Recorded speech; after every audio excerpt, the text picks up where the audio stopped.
Doctor Ajay तावरेला 4 जून पर्यंत police कोठडी सुनावण्यात आलेली आहे। रुबी हॉलच्या किडनी रॅकेटमध्ये सह आरोपी होता अजय तावरे आणि वर्षभरापासून एरवडा कारागृहामध्ये आहे आणि पुणे पोर्श अपघात प्रकरणामध्ये त्याला अटक झाली होती आणि आता 4 जून पर्यंत त्याला पोलीस कोठडी सुनावण्यात आलेली आहे। डॉक्टर अजय तावरेला 4 जून पर्यंत पोलीस कोठडीमध्ये ठेवण्याचे आदेश देण्यात आलेले आहेत। अजय तावरे वर्षभरापासून एरवडा कारागृहात होता आणि आता त्याला 4 जून पर्यंत पोलीस कोठडी सुनावण्यात आलेली आहे। एक अतिशय महत्त्वाची बातमी, डॉक्टर अजय तावरेला 4 जून पर्यंत पोलीस कोठडीमध्ये ठेवण्याचे आदेश न्यायालयाने दिलेले आहेत। रुबी हॉलच्या किडनी रॅकेटमध्ये तो सह आरोपी होता।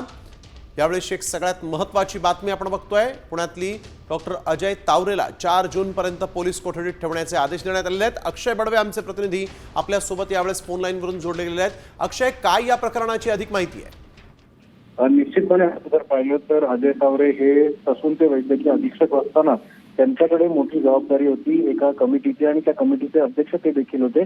आणि दरम्यान रुबी हॉल किडनी रॅकेट प्रकरणात ते आता सह आरोपी झालेले असल्यामुळे या किडनी रॅकेट प्रकरणात आर्थिक व्यवहार मोठ्या प्रमाणात घडल्याची पोलिसांना दाट शक्यता आहे आणि त्याचमुळे पोलिसांनी या न्यायालयात युक्तिवाद करताना त्यांची आणखी चौकशी करण्याची गरज असल्याचा दावा करत पोलीस कोठडी मागणी केली आणि त्यानंतर न्यायालयाने देखील त्यांना आता पुढच्या दिवस जे आहेत 4 जून पर्यंत त्यांना पोलीस कोठडी सुनावली।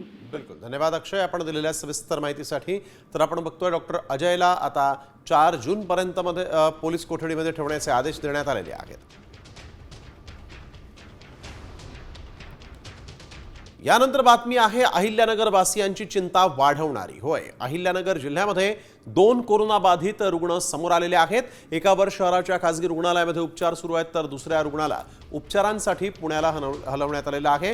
कोविड रुग्ण आढळून आल्यामुळे जिल्हा रुग्णालयामध्ये अतिदक्षता विभागात 10 बेड राखीव ठेवण्यात आलेले आहेत। त्याचबरोबर उपाययोजना म्हणून प्रत्येक भागामध्ये आता सर्वेक्षण सुरू करण्यात आलेलं आहे।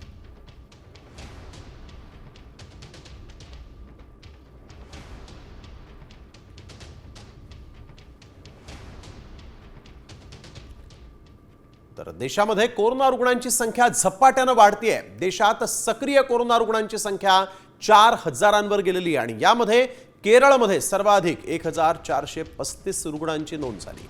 महाराष्ट्रातील सक्रिय कोरोना रुग्णांची संख्या 506वर पोहोचली आहे। यामध्ये काल नव्या 65 रुग्णांची नोंद झालेली आहे। राज्यात सर्वाधिक 25 रुग्ण पुण्यात तर मुंबईमध्ये 22 नवे कोरोना बाधित आढळले। केरळमध्ये 1435, महाराष्ट्रात 506, दिल्लीत 483, गुजरातमध्ये 338, कर्नाटकात 253।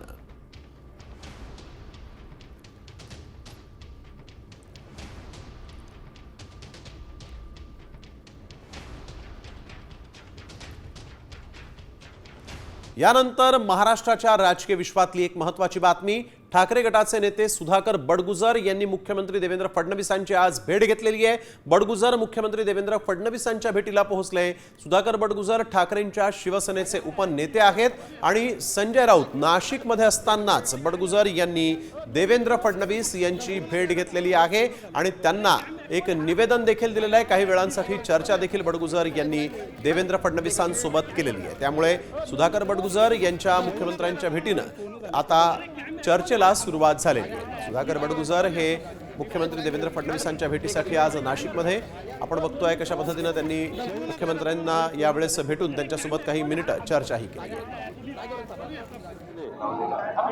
महत्त्वाचे आहेत कर्मचाऱ्यांचे प्रश्न सोडवणे हे महत्त्वाची बाब आहे। काही क्लास 1 क्लास 2 चे प्रमोशन झाले आहेत, क्लास 3 क्लास 4 चे प्रमोशन बाकी आहेत। ते प्रमोशन लवकर व्हावे त्यासाठी आज निवेदन देण्यासाठी मी या ठिकाणी आलोय। तर सुधाकर बडगुजर यांनी फडणवीसांची भेट घेतली आणि त्यामुळे बडगुजर हे भाजपमध्ये जाण्याच्या चर्चा सुरू झाल्या। आठवड्याभरामध्ये समजेल ठाकरे गटात कोण राहणार आणि कोण नाही, अशा शब्दात गिरीश महाजन यांनी एक मोठा गौप्यस्फोट केला आहे। त्यामुळे येत्या 8 दिवसात नेमकं ठाकरे गटाला धक्का बसतो का हे पाहणं महत्त्वाचं असेल। आजच आपण बघतोय की सुधाकर बडगुजर यांनी मुख्यमंत्री देवेंद्र फडणवीसांची भेट घेतली आणि त्यानंतर भाजपचे नेते गिरीश महाजन यांचं हे वक्तव्य। तेव्हा सोहळ्यामध्ये तर सगळे नेते सुद्धा करत असतात। नाही, मला अजून त्याच्याबद्दल काही माहिती अशी अजून काही चर्चा कुठे नाही आहे, पण नाशिक शहरामध्ये जिल्ह्यामध्ये अनेक नेते, अनेक सर्वपक्षीय नेते, प्रमुख पदाधिकारी, कार्यकर्ते हे भाजपत येण्याला उत्सुक आहेत। थोडे दिवस आपण वाट बघा, पुढे काय काय होतं ते आपल्या आठवडाभरामध्ये आपल्याला चित्र स्पष्ट होईल. तर वळूया पुढील बातमीकडे. मी चक्रम माणूस आहे, मी माझ्या घराला आग लावायलाही कमी करणार नाही असा इशारा मंत्री संजय शिरसाट यांनी विरोधकांना दिलेला आहे. संभाजीनगरमधील हॉटेल विट्सच्या लिलाव प्रक्रियेमध्ये गैरव्यवहार झाल्याचा दावा विरोधकांनी केला होता आणि यावरूनच संजय शिरसाट यांनी तुम्ही हॉटेल खरेदी करून दाखवा मग मी तुमच्या स्वागताला येतो असं आव्हान विरोधकांना दिलेलं आहे. सर्व तुमच्या स्टोऱ्या माझ्याकडे आहेत आणि ज्या दिवशी मी त्या काढायला सुरुवात करेल, संजय शिरसाटे मी घराला आग लावायला कमी करणार नाही एवढा मी चक्रम आहे थोडा. म्हणून माझ्या नादी लागताना राजकारणाच्या दृष्टिकोनातून तुम्ही आरोप प्रत्यारोप करा, त्याचं उत्तर देईल. तुम्ही 90 कोटीमध्ये घ्या का 70 कोटीमध्ये घ्या, 76 कोटीमध्ये घ्या का 67 कोटीमध्ये घ्या, संजय शिरसाट तुम्हाला तुमच्या स्वागताला येईल. तर राष्ट्रवादीचे आमदार अमोल मिटकरी यांनी पुन्हा लक्ष्मण हाकेंवर निशाणा साधला. पात्रता नसताना त्यानं राजकीय पुढाऱ्यांना हाताशी धरून आर्थिक रसद पुरवत राज्य मागासवर्ग आयोगाचं सदस्यत्व पदरात पाडून घेतलेलं आहे आणि याविरुद्ध हायकोर्टात ॲडव्होकेट बंडू काशीद यांनी याचिका दाखल केलेली आहे. ओबीसींच्या टाळूंवरचं लोणी खाणारा भुरट्याचा आणखीन एक कारनामा अशी पोस्ट मिटकरींनी सोशल मीडियावर केलेली आहे. तर आपल्या ट्विटमध्ये ते नेमकं काय म्हणतायत ऐकूयात. हाक्याची पात्रता नसताना राजकीय पुढाऱ्यांना हाताशी धरून आर्थिक रसद पुरवत मागासवर्गीय आयोगाचं सदस्यत्व पद पदरात पाडून घेतलं. याविरुद्ध हायकोर्टात ॲडव्होकेट बंडू काशीद यांनी याचिका दाखल केलेली आहे. ओबीसींच्या टाळूवरचं लोणी खाणाऱ्या या भुरट्याचा आणखीन एक कारनामा अशा शब्दात आमदार अमोल मिटकरी यांनी ट्विट केलेलं आहे.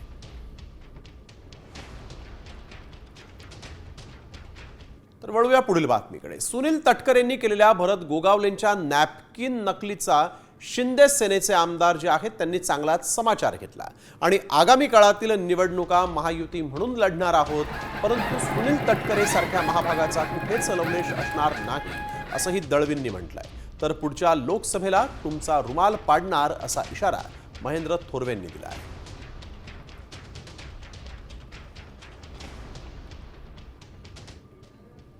संस्थेच्या निवडणुकीमध्ये म्हणजे जिल्हा परिषद, पंचायत समिती, नगरपालिकेमध्ये महायुती नव्हे तर युतीच राहील, ती भारतीय जनता पार्टी आणि शिवसेना. त्याच्यामध्ये राष्ट्रवादीचा कुठलाही संबंध राहणार नाही हे पहिलंच मी या ठिकाणी घोषित करतो. की चिटर फॅमिलीने अनेक वेळा आपल्याला फसवलंय. मला तर 3 वेळा फसवलं, आता भरतसिंगला 2 वेळा फसवलं.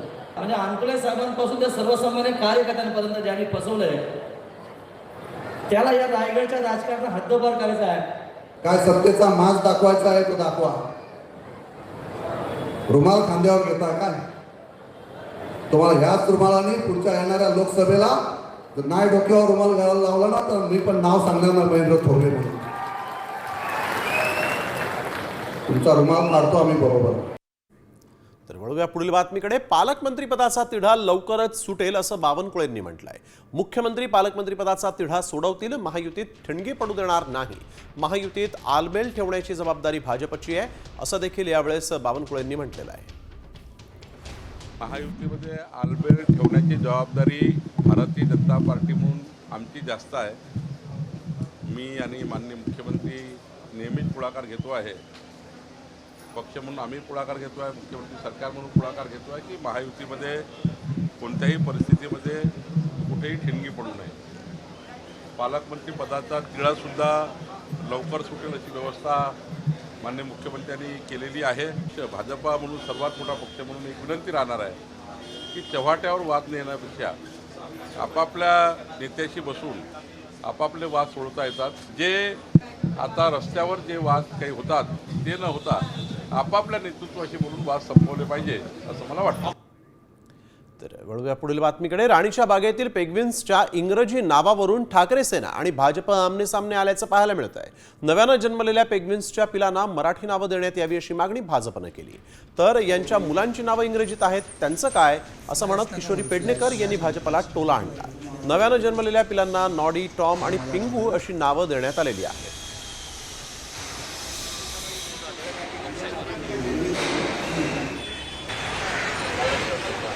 मराठीचा सन्मान झालाच पाहिजे. मराठीचा सन्मान झालाच पाहिजे. महाराष्ट्राच्या मातीत मराठीचा सन्मान झालाच पाहिजे. मराठीचा अवमान करणाऱ्या राणीबाग नुकताच केंद्र सरकारने देखील मराठी भाषेला राजभाषा अभिजात दर्जा दिला आहे. राज्य शासनाने देखील सर्व व्यवहार मराठीमधून करण्याचा आग्रह धरलेला आहे. किंबहुना मुंबई महानगरपालिकेने देखील प्रत्येक आस्थानाची नावं ही मराठीत असावी असा आग्रह केलेला आहे. असे असताना देखील जाणून बुजून राणीबाग प्रशासन ही मुद्दामून मराठीचा अपमान करण्यासाठी, मराठीचा द्वेष करण्यासाठी त्यांनी ह्या पेंग्विनच्या पिल्लांची नावं इंग्रजीमध्ये ठेवली आहेत. कुठेतरी मराठीचा अपमान करण्यासाठी राणीबाग प्रशासन काम करते आणि त्यांना जागा करण्यासाठी आणि मराठीमधून नावं देण्यासाठी आमचं याचं आंदोलन आहे. मराठी अस्मिता आहे तर मराठीतून नावं हवी. आजही इंग्रजी बोर्ड काढले गेले नाही आहेत दुकानांवरचे. आजही ह्यांच्या घरातल्या कुत्र्यांची नावं इंग्रजीत आहेत. अगदी ह्यांच्या घरातल्या मुलांची पण किंग, प्रिन्स अशी नावं आहेत. त्यामुळे उगाच हा ढोंगीपणा करणं. एक तर हंबोल्ट पेग्विन आहेत, का त्या पेग्विनच्या जीवावर उठलेत आणि म्हणून पेग्विनवरनं राजकारण. अरे ते गरीब जीव आहे, तो पक्षी आहे, लोकांचं मनोरंजन करतं. यावरून राज्याच्या राजकारणात पेंग्विन्सच्या नावावरून आंदोलनं आणि वाद होत असतील, इतकं राजकारण रसातळाला गेलंय का, असा प्रश्न मात्र या निमित्तानं उपस्थित झाला आहे. वळूया पुढील बातमीकडे. मुंबई अहमदाबाद महामार्गावर प्रचंड वाहतूक कोंडी झाली आहे. ठाणे रोडवरील गायमुख इथं कंटेनरचा अपघात झाला आणि त्यामुळे ठाणे घोडबंदर वसई रोडवरील महामार्गावर वाहतूक कोंडी झालेली आहे. वर्सोवा ते पेल्हारा फाट्यापर्यंत ही वाहतूक कोंडी झालेली आहे. गुजरात लेन धीम्या गतीनं तर मुंबई लेनवर थांबत थांबत वाहतूक सुरू आहे. चिंचोटी आणि काश्मीरा वाहतूक पोलीस ही वाहतूक कोंडी सुरळीत करण्यासाठी प्रयत्न करत आहेत. मुंबई अहमदाबादवर प्रचंड मोठी वाहतूक कोंडी झालेली आहे.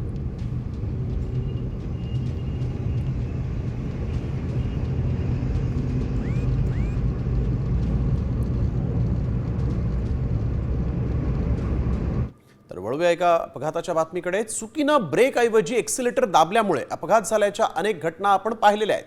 अशीच एक घटना घडली वाशिममध्ये. मालेगावात एका ट्रॅक्टरनं शेतीच्या मशागतीसाठी त्या ट्रॅक्टरला इथं आणण्यात आलं होतं. चालकानं एका बाजूला ट्रॅक्टर उभा केलेला असताना दुसऱ्या एका नवख्या व्यक्तीनं ट्रॅक्टर सुरू करताना चुकीनं ब्रेकच्या ऐवजी एक्सिलेटर दाबलं आणि वाहनानं अचानक वेग घेतला. वेगानं पुढे सरकलेला ट्रॅक्टर हा थेट विहिरीच्या दिशेने धावला आणि काही कळायच्या आतच विहिरीत कोसळला. मात्र नवख्या चालकानं वेळेत उडी मारल्यामुळे मोठा अनर्थ टळला. या घटनेत कोणतीही जीवितहानी झालेली नाही, मात्र ट्रॅक्टरचं प्रचंड नुकसान झालंय.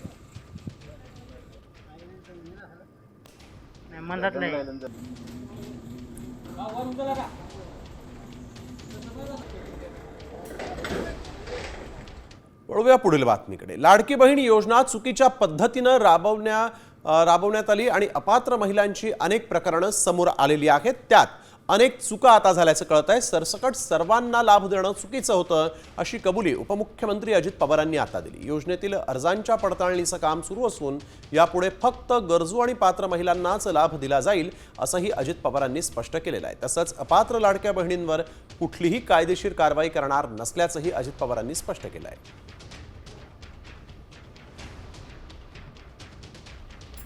पाठीमागच्या काळामध्ये ज्यावेळेस आम्ही ही योजना आणली त्यावेळेस आमच्याकडे फार काळ कमी होता.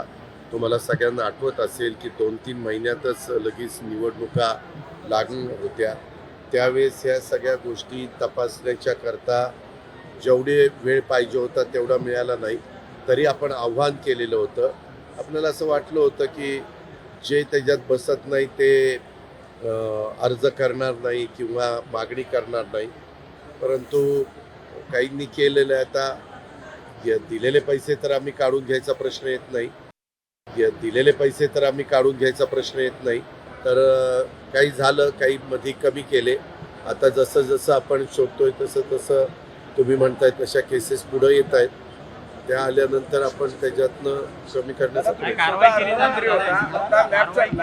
सरकारी कर्मचारी जे आहेत महिला कारवाई केली जाणार. अरे बाबा, कशाला आता कारवाई करायला निघतोय? तर ना, ज्यांना गरज आहे त्यांना पैसे मान्य आहे ना, चुकलं त्याच्यामध्ये. आता त्यांनी नको होतं करायला. तर लाडकी बहीण योजनेवरून ठाकरे सेनेचे खासदार संजय राऊत यांनी उपमुख्यमंत्री अजित पवारांच्या राजीनाम्याची मागणी केली. मतं मिळवण्यासाठी लाडक्या बहिणींच्या अर्जाची छाननी केलेली नाही, त्यामुळे अर्थ खात्यात घोटाळा झाला, म्हणून अजित पवारांनी राजीनामा द्यावा, अशी मागणीच राऊत यांनी केलेली आहे.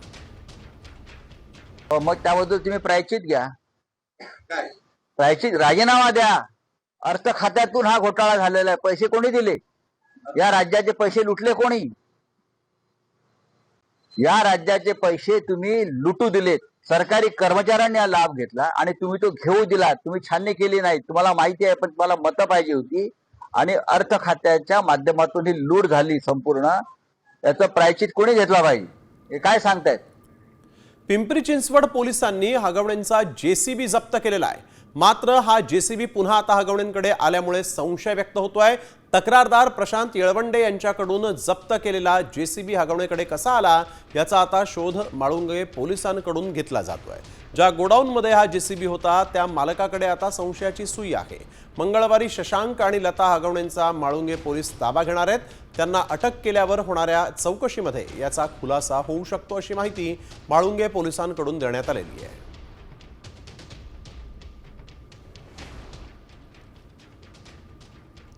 पुण्यातल्या हगवणे प्रकरणानंतर फॉर्च्युनरकडे पाहण्याचा काही लोकांचा दृष्टिकोनच बदललाय.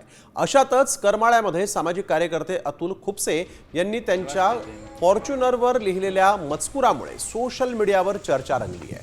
त्यामुळे ही महागडी आणि प्रतिष्ठेची समजली जाणारी गाडी सध्या काहीशा वेगळ्याच कारणांनी चर्चेत आली आहे.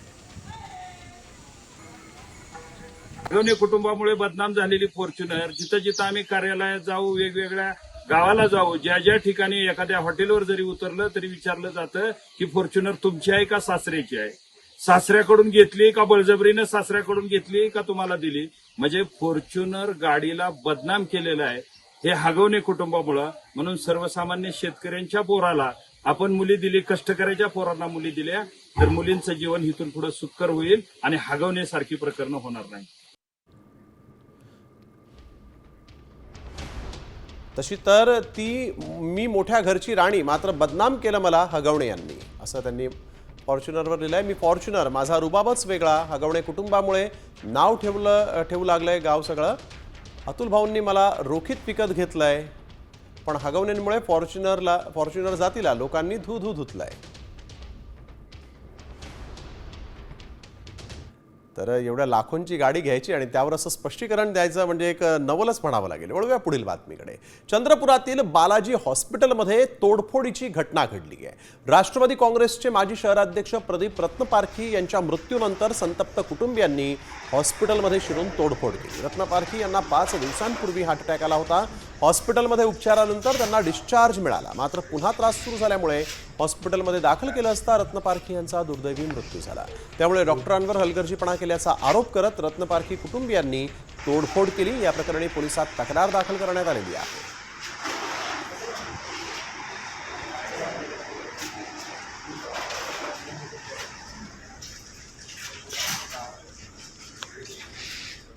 बातमी पुण्यातून आहे. पुण्यात महिला सरपंचाचा पती जो आहे तोच सायबर ठग निघाला.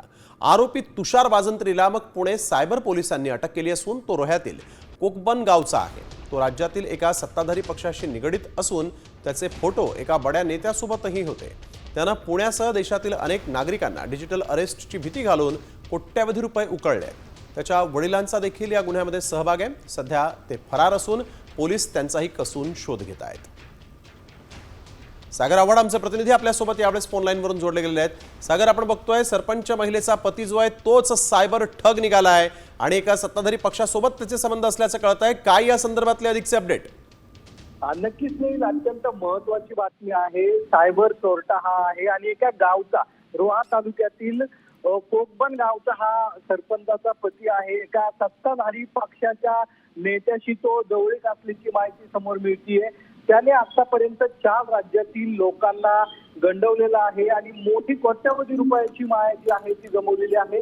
पुणे सायबर पोलिसांनी त्याला अटक केलेली आहे. त्याचबरोबर तो कोकबन या गावातून फरार झालेला होता आणि त्यानंतर तो जो आहे तो पनवेलमध्ये त्याला पोलिसांनी अटक केली. आज त्याला कोर्टामध्ये हजर केलेला आहे. केरळ असेल, वेस्ट बंगाल असेल, कर्नाटक असेल या राज्यातील लोकांना त्यांनी कोट्यवधी रुपयाची सायबर अरेस्ट करतो म्हणून फसवणूक केलेली आहे. त्याच्या अकाउंटमध्ये कोट्यवधी रुपये जमा आहेत आणि ते पुणे सायबर पोलिसांनी सीज केलेले आहेत. आपण जर पाहिलं तर सत्ताधारी पक्षाच्या एका मोठ्या नेत्याच्या तो जवळचा आहे. त्याची पत्नी गावची सरपंच आहे. त्याचे वडील एका पक्षाचे, त्या सत्ताधारी पक्षाचे उपाध्यक्ष त्या भागातले आहेत आणि ते फरार आहेत. त्याचा शोध पुणे पोलिसांकडून घेतला जातो. पुणे पोलिसांची मोठी कारवाई आहे आणि हा सायबर ठग जो आहे तो एका पक्षाच्या मोठ्या निगडीत आहे, त्यामुळे त्याच्यावर कारवाई होत नव्हती. मात्र पुणे पोलिसांनी त्याच्यावर ही कारवाई केली.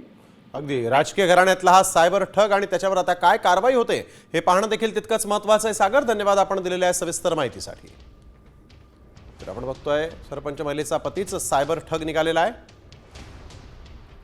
पोलीस आहे अशी बतावणी करून त्यांचे सर्व जे पैसे आहे हे मनी लॉन्ड्रिंगच्या केसमध्ये इन्क्लूड आहे असं त्यांना भासवलं गेलं होतं. त्यांना भीती दाखवून त्यांच्याकडून वेळोवेळी वेगवेगळ्या बँक खात्यांवर जवळजवळ 6,29,00,000 रुपये त्यांच्याकडून घेतलेले आहेत. वळूया पुढील बातमीकडे. नागपुरातील शिक्षण घोटाळ्याचं प्रकरण ताजं असतानाच आणखीन एक धक्कादायक प्रकार समोर आला. शाळेची फी भरूनही विद्यार्थ्याला शाळा सोडल्याचा दाखला देण्यात आला नाही आणि फी नाही भरल्यामुळे मुख्याध्यापकानं पालकाच्या व्हॉट्सअपवर टीसी पाठवून दिलं. मोहम्मद शहान असं या विद्यार्थ्याचं नाव आहे. शाळेतील घोटाळ्याची तक्रार केल्यामुळेच वचपा काढण्यासाठी मुलाचं टीसी जे ते दिलं असा आरोप या पालकानं केला आहे. 2 वर्षापासून माझ्या मुलाला सतत त्रास देण्याचा प्रयत्न सुरू आहे आणि आता फी भरली असताना सुद्धा ही शाळेने मनमानी करीत नियमाचे उल्लंघन करीत माझ्या मुलाची टीसी माझ्या व्हॉट्सअपवर पाठवली आहे. यामुळे माझा मुलगा पुढील शिक्षणापासून वंचित तर राहणार नाही ना असा प्रश्न उपस्थित केला जात असून माझ्या शासनाने माझ्या मुलाला योग्य तो न्याय द्यावा.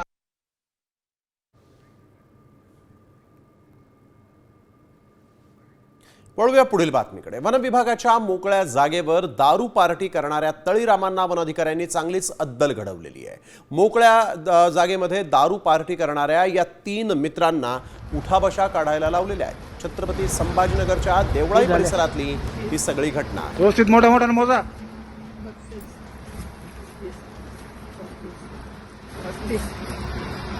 तळीरामांना यावेळेस चक्क उठाबशा काढण्याची शिक्षा वनाधिकाऱ्यांनी दिलेली आहे.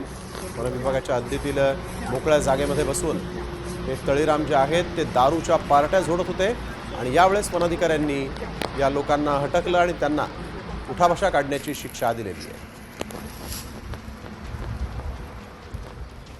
तर एक महत्त्वाची बातमी. उजनी धरणातून सोलापूरला पाणी पुरवठा करणाऱ्या नव्या पाईपलाईनला गळती लागली आणि यामुळे सोलापूर पुणे राष्ट्रीय महामार्गावर पाण्याचे 30 ते 40 फूट उंच फवारे उडत असून सोलापूर पुणे राष्ट्रीय महामार्गावर पाणीच पाणी झालेलं आहे.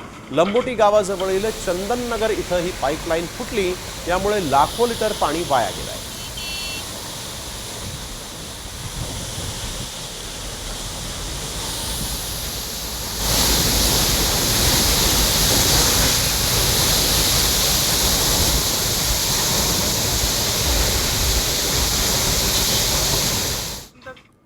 वळूया पुढील बातमीकडे. लोकलच्या गर्दीमधून प्रवासामुळे अनेकांना आपला जीव गमवावा लागलेला आहे. अशा घटना आपण पाहिलेल्या आहेत आणि अशाच पद्धतीचा एक व्हिडिओ समोर आला. या व्हिडिओत महिलांचा जीवघेणा प्रवास सुरू असल्याचं पाहायला मिळत आहे. महिला कामावर वेळेत पोहोचण्यासाठी जीवघेणा प्रवास करताना या व्हिडिओत दिसत आहे. कामावर पोहोचण्यासाठी थोडा उशीर हा आपल्या जीवापेक्षा मोठा आहे का असा प्रश्न या निमित्तानं उपस्थित होतो. हे दृश्य खरं तर आपण बघतोय की कशा पद्धतीनं महिला आपला संसाराचा गाडा हाकण्यासाठी जीव धोक्यात घालून दारावर लोंबकळत हा प्रवास करतायत.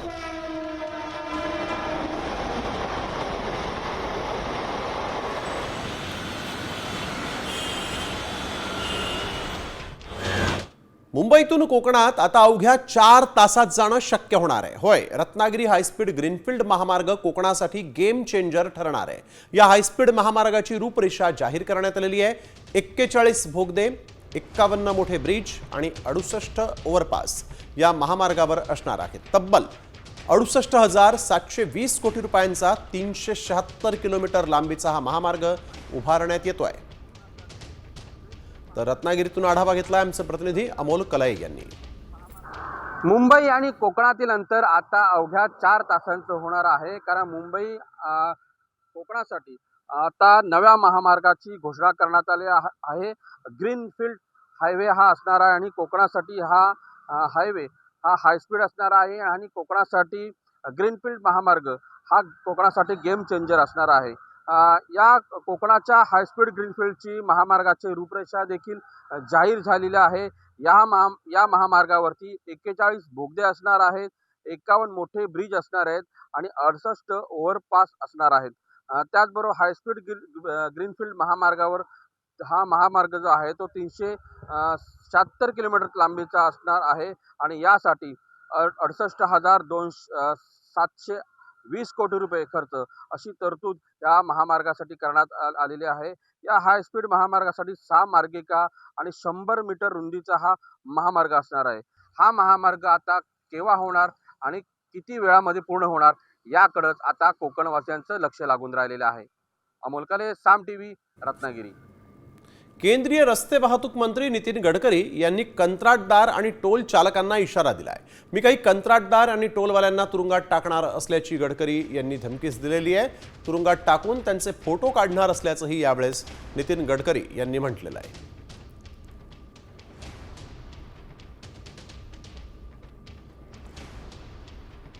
ब्रह्मपुत्रेत इमेन्स टनेल पाण्याखालून बांधतोय 12,000 कोटीची. माझा प्रयत्न आहे ती 6,000 कोटीत व्हावी. मी त्याच्याकरता वर्षभर मेहनत घेतली. टेक्नॉलॉजी कशी स्वस्त करता येईल, टेक्निकल फायनान्शियल क्वालिफिकेशन. नाही तर टेक्निकल फायनान्शियल क्वालिफिकेशन हे आधी ज्याला कॉन्ट्रॅक्ट ते ठरवतात. फक्त एवढंच बाकी राहिलं की काळा कोट घालून जो येईल त्याला टेंडर मिळेल, एवढंच लिहायचं बाकी राहिलं. वळूया पुढील बातमीकडे. विदर्भाच्या पंढरीतून आज श्रींच्या पालखीचं विठुरायाच्या भेटीसाठी प्रस्थान झालेलं आहे. जवळपास 700 वारकऱ्यांसह टाळकरी वारकरी पताकाधारी हरिनामाच्या गजरात पालखी जी आहे ती पंढरीकडे प्रस्थान झालेलं आहे. आषाढी महोत्सवात सहभागी होण्याचं संत गजानन महाराजांचं संस्थानाचं यंदाचं 56वं वर्ष.